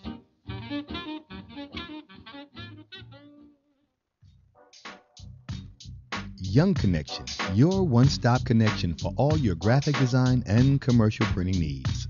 Young Connection is a full-service printing and media design company dedicated to providing the highest level of customer service and satisfaction. Young Connection provides swift response and rapid turnaround services for banners, brochures, business cards, letterheads, church bulletins, funeral programs, flyers, logo design, posters, and much, much more, all at an affordable price. Young Connection, the official printing company of LA Talk Live. Give them a call at 310-491-3336. That's 310-491-3336, or visit their website at www.youngconnection.com. That's www.youngconnection.com. Young Connection Printing and Media Services, proud sponsors of LA Talk Live, where it's more than just talk. Joshua Lane, member of the board of directors of Dr. Ann Wigmore's Hippocrates Health Institute, Josh Lane was part of the Dr. Ann Wigmore team that brought wheatgrass, sprouts, and raw foods to a worldwide audience. And now the host of Here's to Your Health on LA Talk Live, Joshua Lane.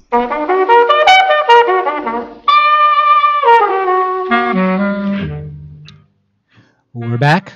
Thank you for listening to Here's to Your Health on LA Talk Live. I'm your host, Josh Lane. And our guests are James Berry and Margaret Floyd, authors of Eat Naked and the Naked Foods Cookbook. James and Margaret have been guests on Here's to Your Health before. Take it away, James and Margaret.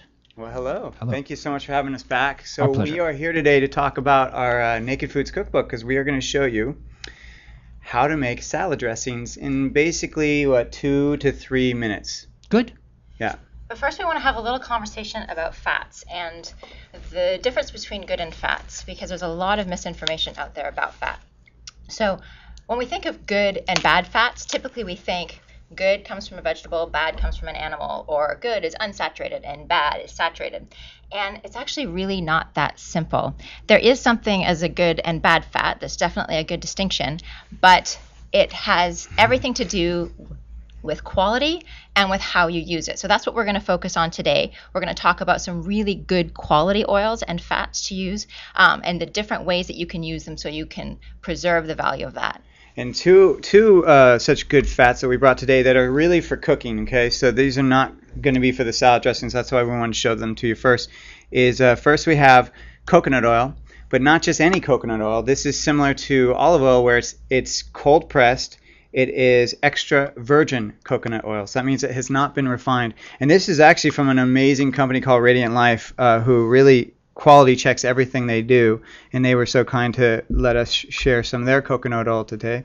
And then we also brought some grass-fed ghee from Pure Indian Foods. Now the reason I say Pure Indian Foods is because they are basically one of the only companies that supplies grass-fed ghee. So when we're talking about fats to cook with and we're talking about good fats, we actually want those fats to be saturated. And I know that might sound like a really scary bad word because there's a lot of bad press around the idea of saturated fats. But a saturated fat basically means nothing other than every little hydrogen atom in a fatty acid chain. If you think of it looking kind of like a little stick person with a bunch of extra arms, every single one of those has a hydrogen atom on the end of it. So it's saturated with fat. They line up really nicely, kind of like little soldiers.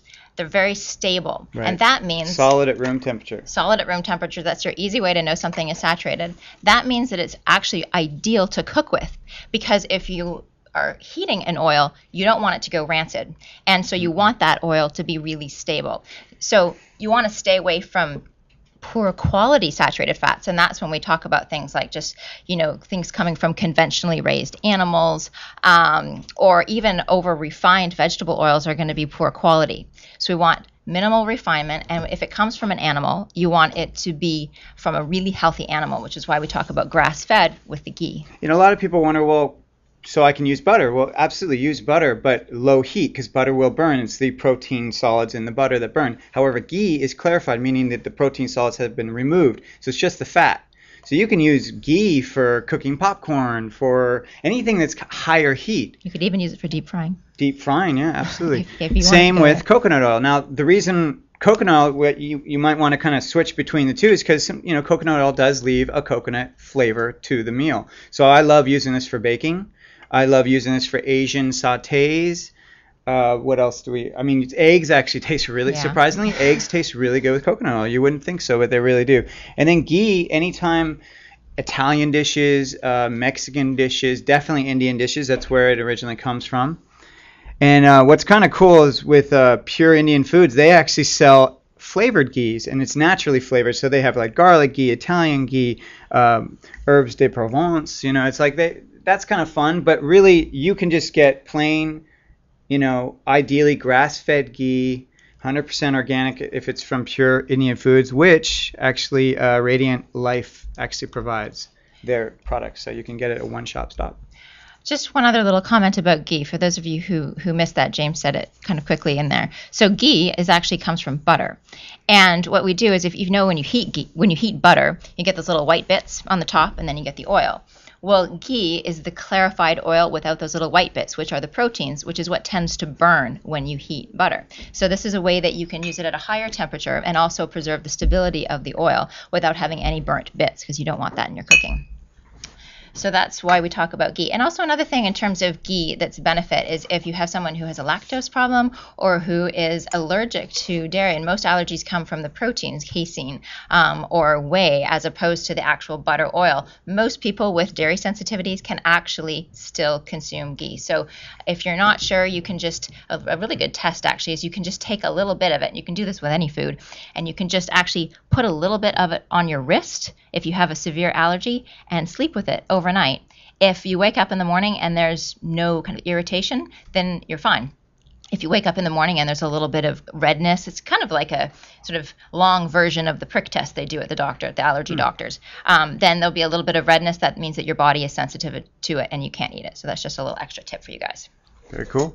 So that's saturated fats. Now we're going to move to the fats you're going to use when you're making your salad dressing. And one thing Margaret is always talking about, she talked about this in her first book, Eat Naked. We talk about it in the cookbook, the Naked Foods Cookbook, is move away from processed foods. Well, one of the worst is the dressings and sauces that you're buying packaged. They have horrible fats. They have horrible stabilizers. They're all about shelf life. So they have all these just fake ingredients to basically keep it so that it doesn't separate or it doesn't go bad or anything like that. So let me just go back to what I was talking about at the beginning about saturated fats, where that little stick person's, all the little hands on the ends are saturated with hydrogen molecules. An unsaturated fat means that one or more of those little hydrogen hands is missing. And so the molecule ends up kind of bending, and these carbon molecules attach together. And I know this sounds like a little bit of biochemistry, but all to say that they don't kind of stand up straight anymore. They're now a little bit bendy. They tend to be longer, which means that they're not as stable, which means that we don't want to use them with heat. And I know a lot of people out there are cooking with olive oil and rapeseed oil. A really good thing to know, if it's not solid at room temperature, then you really don't want to be using heat.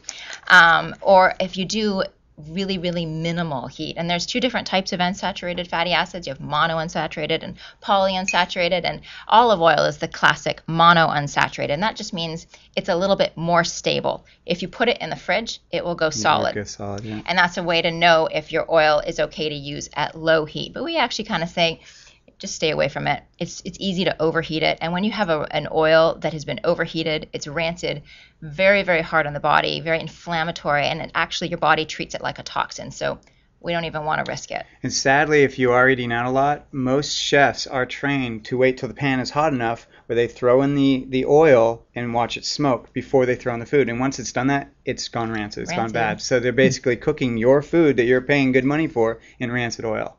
So once again, brings you right back to make your own stuff. One of the reasons why so many commercial salad dressings, and James mentioned this, are filled with rancid oils is because they use a lot of heat, and a lot of the processes do damage the oil. So they're ending up already, even if you don't take that salad dressing and cook with it or something, they're already rancid when they get into your kitchen. And similar to the coconut oil, when you're looking for extra, olive oil, look for cold pressed extra virgin olive oil. That's ideal. This is an amazing brand, Bariani. Like, first of all, if you ever see olive oil or technically any of these kind of oils, these liquid oils in clear bottles, stay away from them. Because that tells you right there that the people who are selling them really don't care about your health. Because these oils are sensitive to light, they're sensitive to heat. So right away, this tells me that these, once again, are all from Radiant Life, and tells me, okay, this company is making sure that what they are providing for you is in integrity. And right here, all these bottles are dark. And thus, the oils are going to be, hopefully, the nutrients in the oils are going to be more maintained. Which also means you don't want to store them all right next to the stove or on top of the stove the way some people do, because all that heat from your cooking is affecting your oil. So put them in a nice dark cabinet away from the heat of your oven and stove. So we're going to show you, and we have, 10, 12 recipes in the Naked Foods Cookbook on how to make your own salad dressings in literally a couple minutes. Because once you see me do this, I hope that you will never ever have another excuse of why you do not have time to make your own dressing. Okay, so we're going to show you how to do this. So in the US, in Europe, there's different proportions typically for dressings. In the US, it's about 3-to-1. So that means three parts oil or fat to 1 part acid. So in this recipe I'm about to show you, which is a basic balsamic vinaigrette, we're going to use balsamic vinegar. However, acid could mean lemons, could mean limes, could mean apple cider vinegar, could mean red wine vinegar. You know, it varies, and whatever you're making, whatever flavors you want, you're going to change the acid a little bit. So in the US, we do about 3-to-1. In Europe, they do about 5-to-1. So it's really what fits your taste. If that sounds like a lot of fat or a lot of oil, keep in mind that all of those awesome nutrients in your salad need fat in order to be absorbed by your body. So this is a good thing. Those fat-free salad dressings, bad idea. Yeah. And so when I say 3-to-1, what do I mean? Well, 3-to-1 literally is exactly 3 of whatever you're using to measure and 1 of that same measurement tool. So if I'm using a tablespoon, I would use 3 tablespoons of oil and 1 tablespoon of acid. Okay, so now in this circumstance, the easy vinaigrette in our cookbook uses 3/4 of a cup of extra virgin olive oil, which I kind of shortened to EVU, and then 1/4 of a cup of balsamic. So I'm just going to eyeball that just to show you how easy this is. If you're at home and this is new to you, definitely measure it out, because you want to. The recipes are very tried and true, which isn't true with all cookbooks, and these ones are. And if you follow the recipes, they will work. So as James said, just take note of this, because this is a really great little salad dressing recipe that I know I have made this my formula when he's not around, or if I don't have the cookbook and I need to whip something up quickly. You just need 3 parts oil, 1 part something acidic, and you could literally be as simple as a little bit of salt and pepper and call it done. And that's actually a super yummy, really easy salad dressing. And you can just mix it up, different types of oils, different types of vinegars, little pepper, acids. Little pepper, and then in this white container I have some sea salt. Funny thing about sea salt, a lot of people, it's recommended to use sea salt, but it's funny, real sea salt is clumpy. Like if you could see this, which I know you're not going to be able to, it's not it clumps together, it's a little wet, but a lot of the sea salt people are buying because they think they're supposed to is very refined, because if it looks like regular table salt, and it says it's sea salt, it's refined sea salt, and I would stay away from it. Some of them are even a little bit gray or a little pink. Oh, They have yeah, different those colors, and so you know good. you're getting some good stuff. Yeah. Color is going to mean there's more nutrients. So then I sealed the mason jar. This is just a 1/2 pint mason jar, and I sealed it tightly, because if you don't, you're going to get oil all over the place, and as you know, oil is not easy to clean from clothes. I think that's a pint. Isn't it a pint? Oh, is this a pint one? I always think, what's the bigger one? I always think that's the quart. That's the quart. See, when I was in elementary school and they taught measurements, for some reason I was thinking like a European, because I didn't get it, because they don't do this whole 1/2 pints and quarts thing. Anyway, so that's all I'm doing. I'm just shaking it, and and it's basically emulsifying it, and there it is. Now the best way when you're tasting dressing is you don't just taste it with your finger or with a spoon, because salad dressing is meant to be on something. It's not meant to be eaten alone. So a lot of times something, if you taste it alone, it's going to feel very concentrated. You're like, oh, that's too strong, or it's too salty, or this. But then you put it on vegetables, you're like, oh no, actually this is perfect, because it's spread out then, and it's actually covering something else, and you're getting the flavors from that something else. So I always recommend when you're tasting your salad dressing, you taste it with what you're actually serving it with. So in this situation, we're serving it with some lettuce. Perfect. Good. I'll be the judge of that. Could probably use a little bit more salt, but it's really, I like it. Yeah, it is perfect. So 3-to-1, pretty much a foolproof way of making salad dressing. Really nice too is instead of using balsamic, use some lemon juice. I find it really refreshing. Now something kind of tricky about what I'm showing you today is we don't like people using excuses that they don't have time to make things, or I can't eat healthy because it's too expensive, or mostly people say because I don't have the time. Well, you just saw that, so all I did was use a little olive oil and a little balsamic. You know how long these are going to last me, particularly this one? This is going to last me potentially a good month, maybe 2 months. So that's a good purchase for that. It's $4.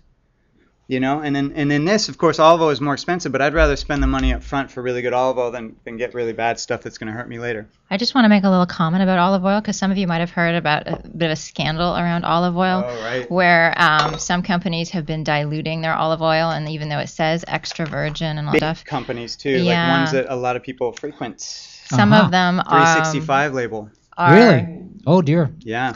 Some of them are actually they're diluting with different things, different companies, but safflower oil, soybean oil, very different things. Or pure, they're using pure olive oil instead Yeah. of 100%, but they're saying that it's 100% extra virgin. So you definitely, if you see olive oil and you think, wow, that's a steal. Well, it's a steal because it's not olive oil. Yeah. So you want to be spending a decent amount. I mean, you're looking at probably like $10, $11, $12. Sometimes even 15. I mean, yeah. it can And get you know what? expensive, That's but- okay because it means you're actually getting olive oil. And this is even companies coming from Europe. There's, a lot of Spanish and Portuguese companies I know in particular were doing this. And I think that there's been enough media scandal around it now that there's probably a few of those companies I'm really hoping they're cleaning up their act. Yeah. But really. But just to know, if it seems too good to be true and really cheap, you're not getting olive oil. And I have to admit, that's why I'm pushing Radiant Life, because this is a company that really quality checks every product they're selling. And I look for that as a consumer. I look for who can I trust? Because obviously, if the 365 label is questionable, not all of it, but some of it, then that makes you question, well, what other things at Whole Foods, or what other things at your other stores that you go to. So far, from my money, everything I've gotten at Radiant Life is absolute quality. They stand behind what they do, and they sell everything I'm showing right here, including the grass-fed ghee. They sell. So they've done all the homework, Yeah. so you don't have to actually go and fret about and different I love that. brands. Let's make it easy on us. If eating healthy is so hard, then let's make it easy. Just shop at the places you can trust. So here's a little trick. So we made that easy vinaigrette, and this is another recipe in the Naked Foods cookbook. Now I'm going to turn it into a different dressing, because maybe you get bored. Maybe you have this one night, and the next night, I want something a little different. So we have a sun-dried tomato herb dressing. But really, that dressing is taking this dressing and just adding the sun-dried tomato, the oregano, the thyme, and a little bit of salt and pepper. It's just adding the additional ingredients. So if you chop those up yourself, and all I did was very, very what we call a mince, which is just a really fine dice with the sun-dried tomatoes, and then everything else I measured out, and I'm just going to literally combine that. Sorry for the banging there. I'm going to combine that and then shake it with my other stuff. And now I have what was at first an easy vinaigrette. Now I have it as a sun-dried tomato vinaigrette. This also goes, one of our principles in the Naked Foods cookbook is that with these kinds of things like condiments, we're used to just buying them from the store and not having to make them. So it can feel like it adds this extra step if you're going to be making food for yourself. So we like to have things like salad dressings, and we have several other condiments in the book that you make once and then you use a whole bunch of times. So what we'll typically do on the weekend, we'll make like one or two different salad dressings, and then we'll just use those throughout the week. So it's not like every single time we're having a salad, we're making a salad dressing. And James has just shown a really easy way where you can make one salad dressing, use it for a couple days, and then when you just want to mix it up, add a few more bits and pieces that taste good, and mix it up again, and you have an entirely new salad dressing. What's the saying? Make it once, use it lots. Make it once, use it lots. I love that. That's my theory. That's my motto with this kind of stuff, because it's, we even have recipes in the book for things like ketchup that doesn't have all of those nasty ingredients and sugars and chemicals and things. And it actually, we use a natural fermentation process so that it has beneficial bacteria. So those probiotics that everyone's trying to get more of, it actually has those in it. So imagine making your own ketchup and then having it when you have naturally fermented it in the way that we teach you in the book. You can keep it in the fridge for months, and you've made it yourself. And not only does it not have the bad stuff, but it's got probiotics and additional digestive enzymes in it. It's kind of cool, and it tastes really good too. So Josh, help me out here for a second, because how long did that dressing take to make? Oh, a minute or two. Yeah, right? Right. So how long does it take to go buy salad dressing? Right. No, Right? and it's also much less money. It's much fresher. It just tastes better. Yeah. It just when people eat natural foods, they realize, oh, this tastes better. Yeah. They just like it better. I mean, honestly, if you give me an excuse that this doesn't work for Right. you, I'm gonna call Wolf on you. I'm gonna question you, Right. because this is crazy easy. No, it is easy. And After you know it, it's easy. Yeah. Exactly. Once you know it, and that's what we're here to support you with. The cookbook will support you with that as well. And keep in mind, I'm not doing this in a blender. I'm not getting some big processor machine. You're not spending $400 to $200 on that. This is a mason jar. This is a 59-cent thing, and I'm just shaking it in a mason jar. So very easy peasy. And you can also use it. I mean, we talk about salads because that's what we normally think of salad dressing as, but you can use it on anything once it's, you wouldn't want to cook with it, but once you have something cooked, so if you have a bunch of steamed vegetables or anything like that, you can toss them in that. It's very multi-purpose. So we're going to keep showing you a couple more dressings, just show you how easy and varied it is, because this is a pretty basic one, admittedly. And many people may already be doing this one, but then they think, but I have to go buy the sesame dressing, the Chinese sesame dressing, or I have to buy more complicated dressings. We're here to show you that that's just not true. So the next one is called a light lemon flax dressing, and this is actually one that Margaret started a while back, and I just kind of perfected, right? Well, yes, as he does. I used to call this my everything-free dressing because way back in the day, I was working with a naturopath who put me on a really, really intense elimination diet for about 3 months, and it felt like I couldn't eat anything. And in terms of salad dressings, I couldn't have any vinegars. I could have lemon, and most oils that were off. There's only certain ones. So this was the salad dressing that I came up with that didn't have anything. So I called it everything free. I mean, it's actually super yummy. It's really great. Very easy. It has this one uses flax oil. Now, flax oil is once again another oil you do not want to heat with. Never, ever, ever. Ever. And people are purchasing those chips with those fried chips with flax in it. I do not see the point, because when it's in seed form, first of all, you don't get any of the benefits. It just goes in and out.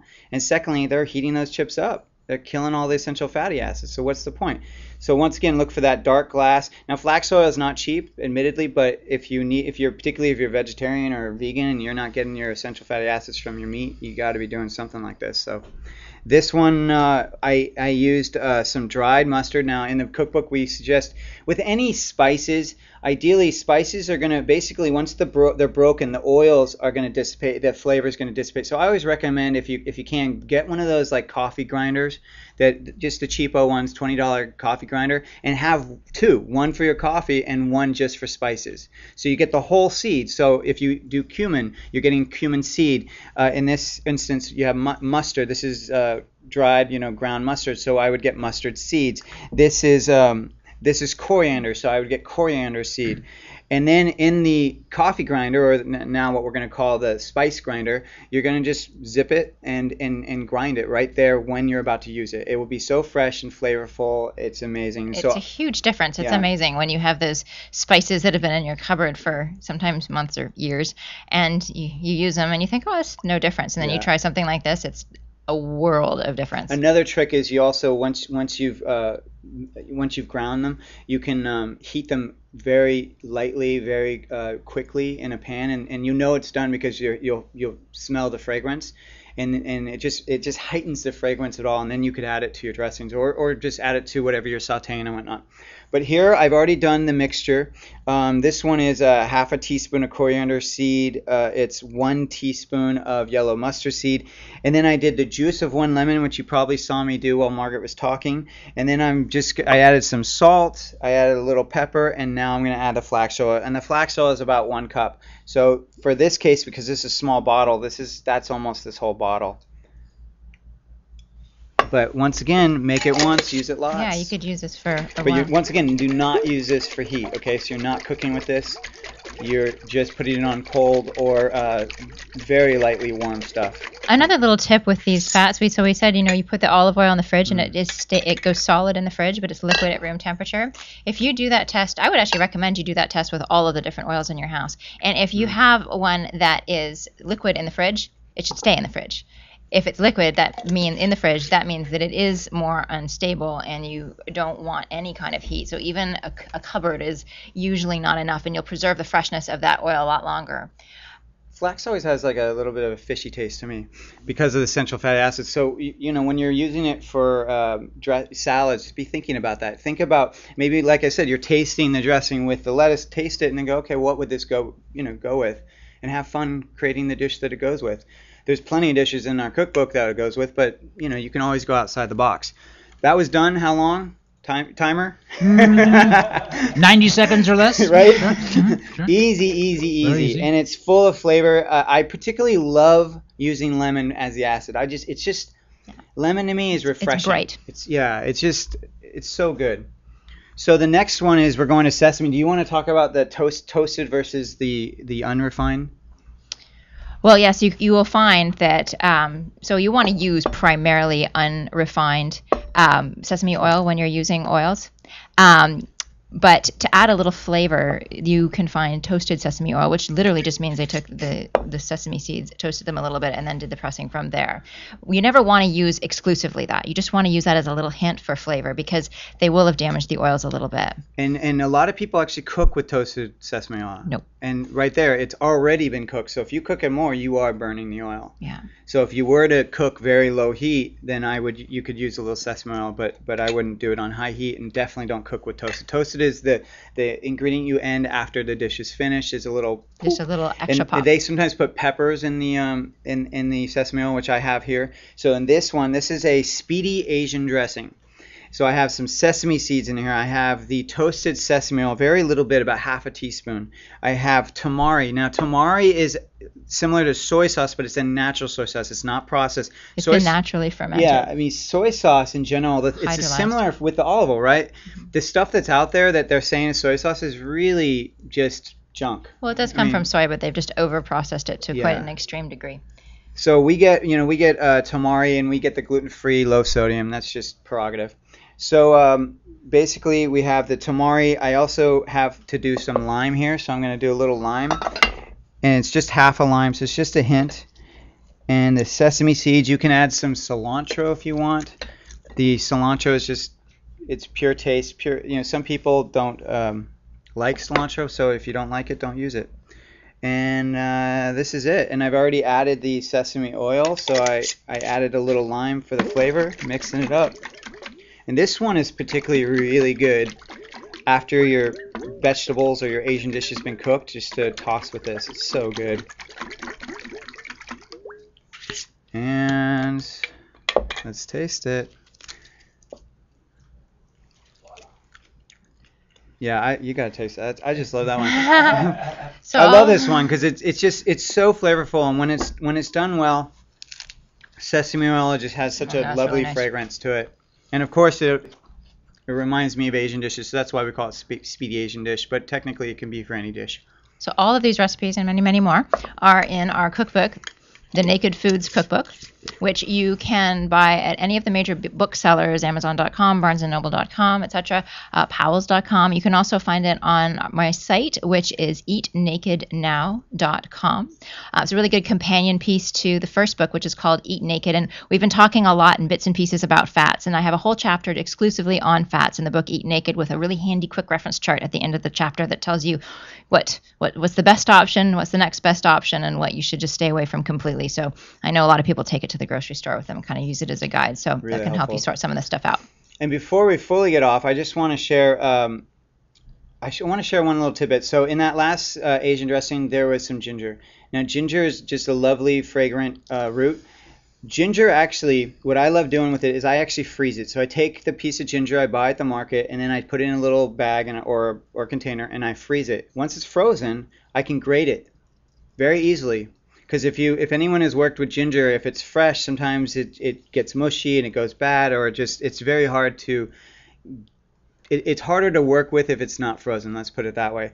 And I literally just grate it, skin on and everything. I just grate it right in, and I'm done. I grate out, the teaspoon that was needed for that dressing or whatever I want. Sometimes I just accent dishes. So it's a really nice little tip. And this is what we call a zester. It's just a grater, but it's specifically for zesting and things like this. And if you like what you've been hearing too, if you live in Los Angeles, I have a healthy meal delivery company called Wholesome To Go. That's the word wholesome, the number 2, G-O, and our website's wholesometogo.com. And we deliver all over LA and even Orange County with really healthy meals with this same philosophy of using, properly prepared, using the correct fats, using, farm to market stuff, and it's really good stuff. James Berry, Margaret Floyd, thank you for being guests today on Here's to Your Health. Thank you so much for having us. It was my pleasure. You've been listening to us today on the LA Talk Live Radio Network. I'm your host, Joshua Lane. We will see you next week. Listening to us today.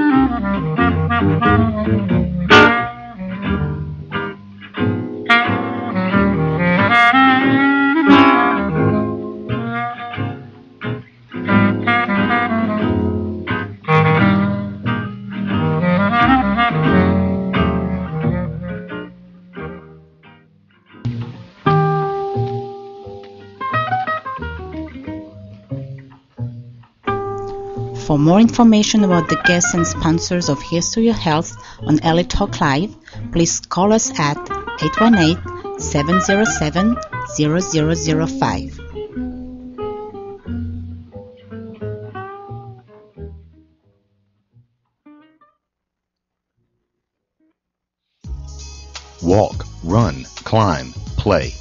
Solgar number 7 can help. Feel the difference for yourself.